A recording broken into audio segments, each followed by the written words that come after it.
Today we will be joined by Ann Continetti from the Student Programming Board. She will fill us in on the upcoming events around the campus. We will have a report from Rachel Fuchsbach about studying abroad. We will also find out how our teams are doing from our sportscasters Kyle Ferrara and Mary Kessler.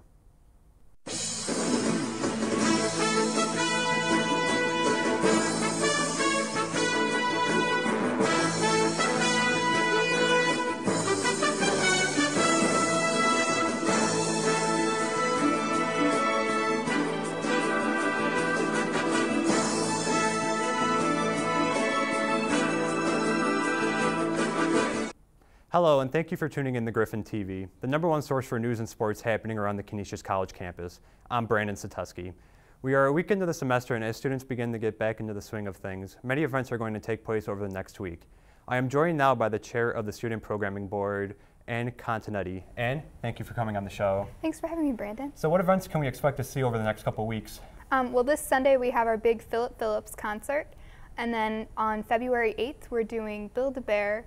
And on Valentine's Day, February 14th, we're having an intimate evening with the dating doctor, David Coleman. That sounds very interesting. Are there still tickets available for the concert coming up? Yes, as last I heard, there are 59 tickets left. So we're selling pretty quickly, but we still have some left. So you might want to grab yours before they run out. Definitely. Now, I know last year I was unable to attend the Build-A-Bear workshop, and I'm looking forward to it this year. Do you think there's going to be any limits on how many people are going to be able to attend the event this year?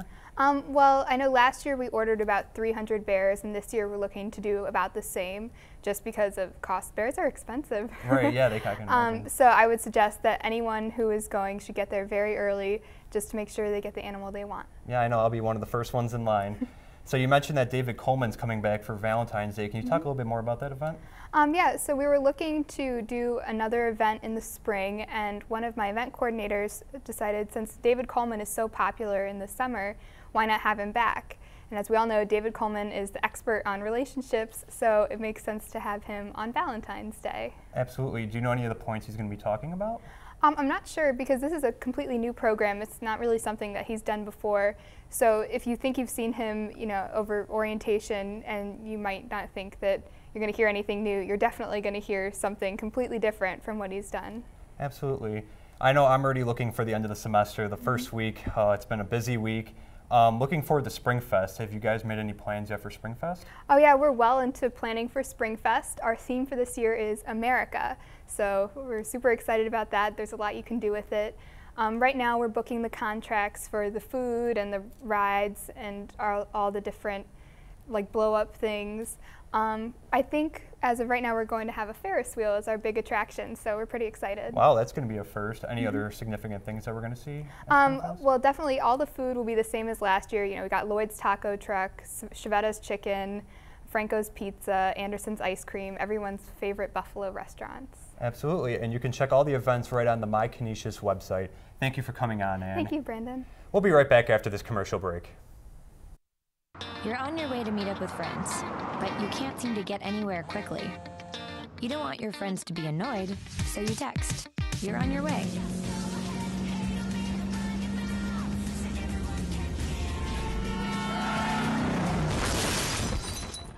Five seconds is the average time your eyes are off the road while texting while driving. Make sure you get where you're going.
So I just moved in with this family, and it's embarrassing.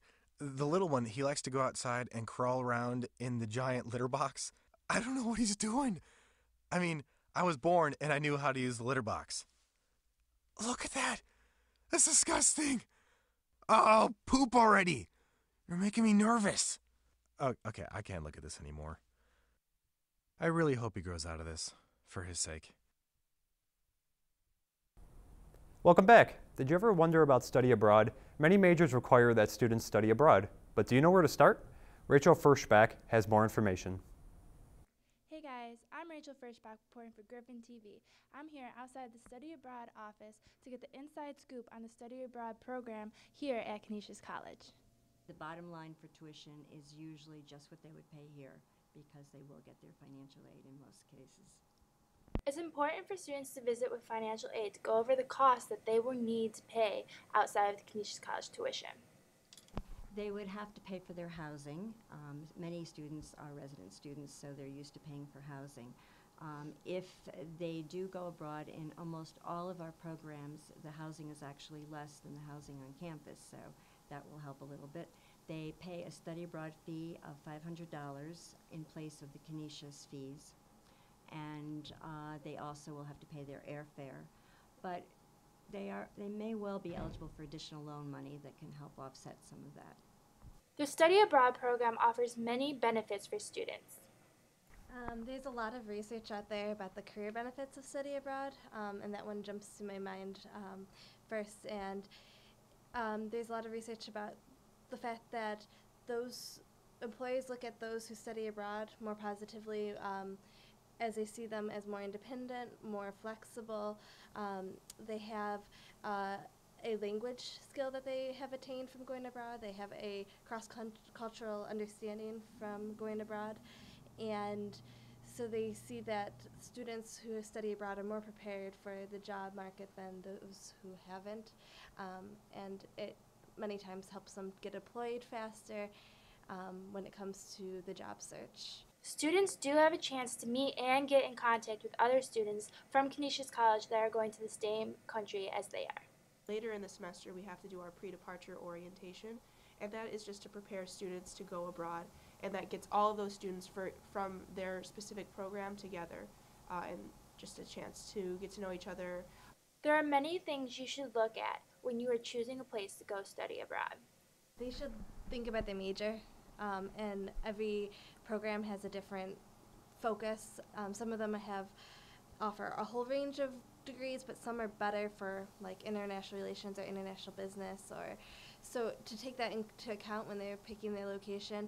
Also the languages that they're interested in improving is also really important when choosing a country to go study at. Be sure to find out more about the Study Abroad program at the general session meetings.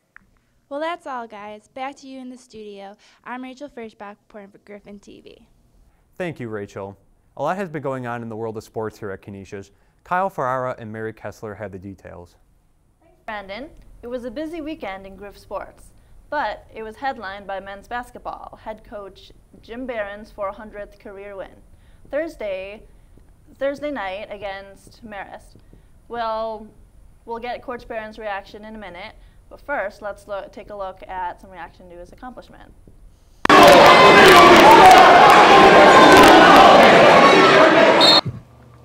Upon Coach Barron's arrival, he delivered a sense of competitiveness and excitement that hasn't been around Canisius since the team was last relevant in the 2000-2001 season.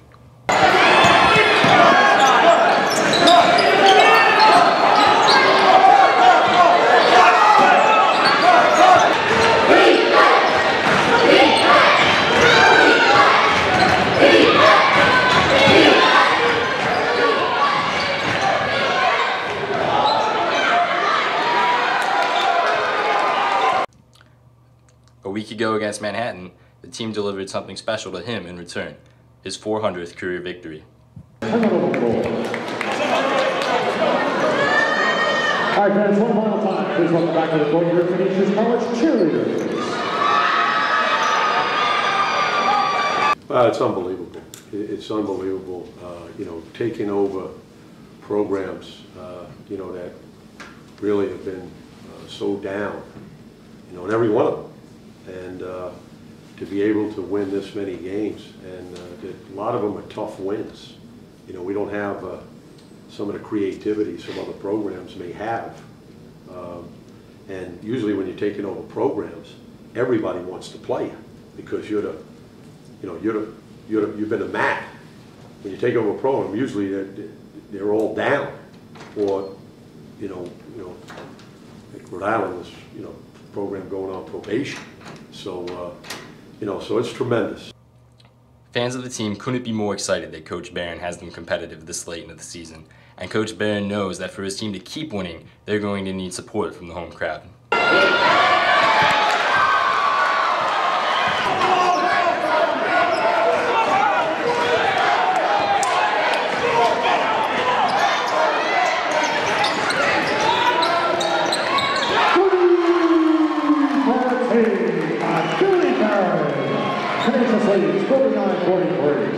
I love Coach Barron so far. He's brought an excitement that has not been, it hasn't been at the school the past couple of years. It's contagious.